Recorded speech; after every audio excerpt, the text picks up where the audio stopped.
who they adored, a living person they adored. So one answer was George Clooney. Then we asked them, how much would you pay for George Clooney's sweater? And the answer is a fair amount, more than you would pay for a brand new sweater or a sweater owned by somebody who you didn't adore. Then we asked other groups of subjects, we gave them different restrictions and different conditions. So for instance, we told some people, look, you can buy the sweater, but you can't tell anybody you own it, and you can't resell it.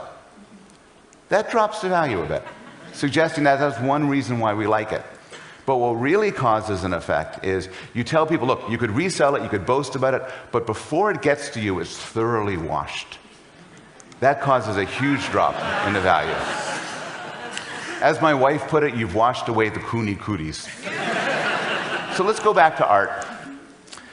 I would love a Chagall. I love the work of Chagall. If people want to get me something at the end of the conference, you could buy me a Chagall.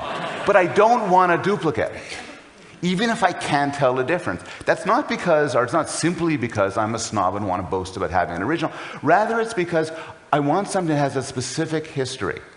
In the case of artwork, the history is special indeed. The philosopher Dennis Dutton, in his wonderful book, The Art Instinct, makes the case that the value of an artwork is rooted in assumptions about a human performance underlying its creation.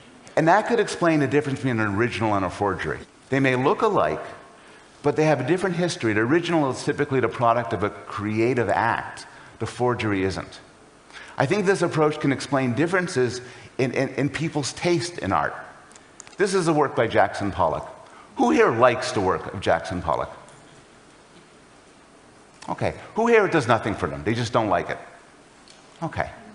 I'm not going to make a claim about who's right, but I will make an empirical claim about people's intuitions, which is that if you like the work of Jackson Pollock, you'll tend more so than the people who don't like it to believe that these works are difficult to create, that they require a lot of time and energy and creative energy. I use Jackson Pollock on purpose as an example because there's a young American artist who paints very much in the style of Jackson Pollock, and her work was worth many tens of thousands of dollars, in large part because she's a very young artist. This is Marla Olmsted, who did most of her work when she was 3 years old. The interesting point about Marla Olmsted is her family made the mistake of inviting the television program 60 Minutes 2 into their house to film her painting, and they then reported that her father was coaching her. When this came out on television, the value of her art dropped to nothing. It was the same art physically, but the history had changed.